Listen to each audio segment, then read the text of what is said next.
What is it about the culture at Tucker? Because listen, as someone who covers him and covers him as a force that threatened democracy until Friday night, it falls in this category of shocking, not surprising. What was for you, as someone inside Fox, shocking about the culture at Tucker coming from Maria's show? It was very out in the open. What you see is what ends up on air. People are believers who are there. I found it difficult to cover the kind of stories that they wanted me to cover. I wasn't expecting it. Maybe I should have. That's what some people say. But, for example, right toward the end of my time there, when the January 6 tapes were coming out, Tucker was very set on finding an FBI person who was implanted in the crowd and spinning this conspiracy that they were ultimately the ones responsible for the Capitol attack, not Fox News, as they're about to go into the Dominion trial, that it was really, you know, the FBI that set up this thing, not Fox telling the American people that the election was rigged and the voting machines did it. And when I went back to them and said, look, there's no conspiracy theory here. I called this attorney that's representing one of the Proud Boys, and he flat out told me on 2 occasions, there is no conspiracy. Get away from this stuff. This is dangerous. Tell Tucker to stop. I'll come on your show and represent my client, but I absolutely will walk off if he asks me this. And the response was, well, find somebody else. Tucker is really intent on this. And that wore on my mental health, too, because by that time, I had really begun to connect the dots that the programming that we were putting on the air every night was not just generating business, but also generating hatred in the audience. And after January 6th, I had this wake-up moment that this is hurting people. People are getting angry. This is a former producer for Tucker Carlson named Abby Grossberg coming forward and explaining in detail exactly the kinds of lies that he would try to concoct about the January 6th insurrection, desperately clinging on to this conspiracy theory that the FBI was responsible for the attack, even when it was actually him and his own network that contributed to the insurrection through their own debunked election lies. And now we know that even when Grossberg went back to Tucker and told him that there was no evidence for his lies, still he demanded to keep pushing them because he was, quote, intent on this. Yep. Gotta love the quote-unquote news on the right. Now, this lawsuit by Grossberg was filed before Tucker was fired from Fox this week for reasons that are still not totally clear. I should note off the bat that it's highly unlikely that Tucker simply having told lies on air would be enough cause for Rupert Murdoch to finally fire him, considering lying is quite literally their entire business model. What could be a more likely contributor for Tucker's firing is that Grossberg is accusing Tucker of fomenting a hostile work environment and alleging discrimination based on her gender. In her lawsuit, Grossberg alleges that Carlson and other male producers on the show regularly used vulgar language to describe women and made anti-Semitic jokes. There are a lot of disturbing details given in the lawsuit to back up her claims, such as staffers allegedly plastering oversized images of Nancy Pelosi in a bikini throughout the office. Because remember, family values. Grossberg went on to explain that she was passed over for promotion and given less desirable assignments because of her gender. She also alleges that Fox failed to take action when she complained about the harassment and the discrimination, and she added that she was told by human resources officials that, quote, this is just the way things are at Fox News.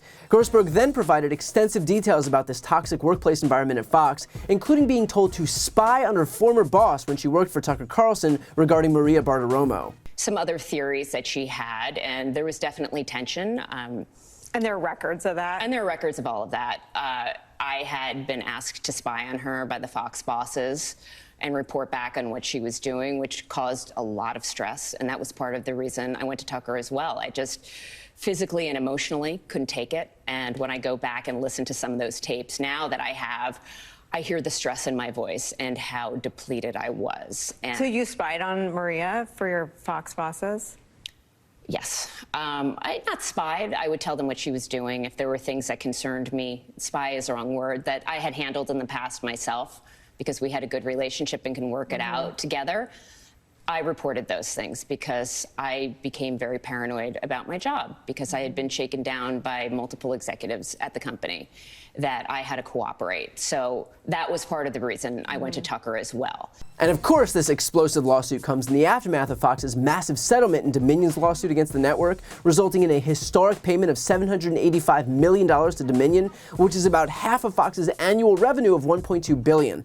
And that's to say nothing of the impending Smartmatic lawsuit, which is for $2.7 billion, along with the shareholder lawsuit. And you don't need to be an accountant to recognize that the numbers here don't exactly bode well for Fox. And here's the thing, while it's obvious that Fox has an army of lawyers that may make it seem like Abby Grossberg doesn't stand a chance, she says that there are 90 tapes to back herself up, including some that she's in direct possession of. Where are all of those recordings now? Did Dominion ultimately get them?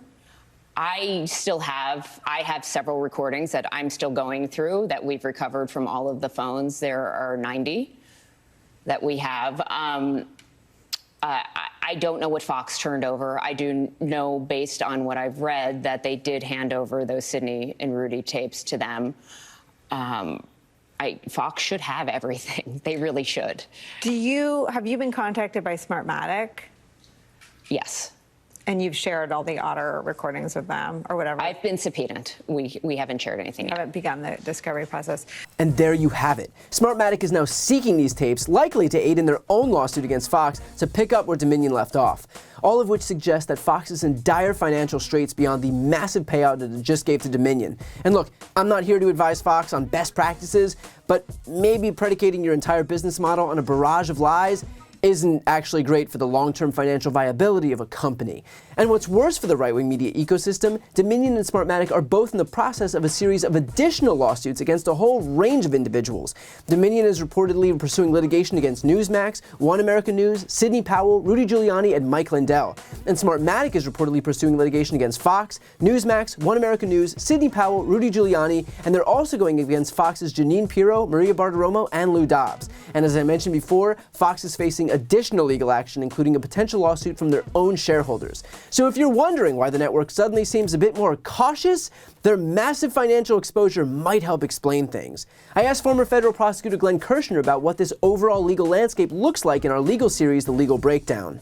It could mean insolvency. I mean, you have to wonder if Fox can weather this financial storm. Think about this. Dominion sued for $1.6 billion. Now, presumably that had something to do with the valuation of Dominion voting systems and the amount of financial damage, including future earning potential, Fox's defamatory lies did to Dominion. Well, you know what? Smartmatic is suing for $2.7 billion. So if you figure Fox had to settle a $1.6 billion lawsuit for nearly $750 million, how much are they going to have to pay out to make the Smartmatic suit go away? And here's the thing. Fox is now operating from a position of extreme weakness, because once they settled with Dominion, Smartmatic is going to be so emboldened to go high, to go hard, and to really wring every last penny out of Fox. So you've got another settlement that is likely in the offing, the Smartmatic suit. You also have shareholder suits being brought by Fox's own shareholders against the Fox Corporation. You've got one of Tucker Carlson's former producers suing Fox. I mean, you really have to ask yourselves, can Fox weather this financial storm? So with Tucker Carlson finally fired and Fox facing all kinds of converging pressures, it is clear that it's not only criminal liability that can bring about justice. There are civil lawsuits, there's financial accountability, and there are all of us continuing to amplify the truth and hold Fox and their accomplices accountable for their attacks on democracy. And while it's not easy and it certainly doesn't happen quickly, sometimes we get reminders that bad people can still face accountability for their actions. Before you go, I need your help. I'm right on the cusp of hitting 2 million subscribers, so please help me grow this channel so the progressive media ecosystem grows by hitting the subscribe button right here on the screen. I also started a Spanish channel so we can finally start regaining some of that lost ground among Spanish speakers, so if you want to help support those efforts, you can hit that subscribe button. And finally, if you listen to podcasts and you want to support mine, you'll find a link to that on the screen as well. Thanks so much for watching.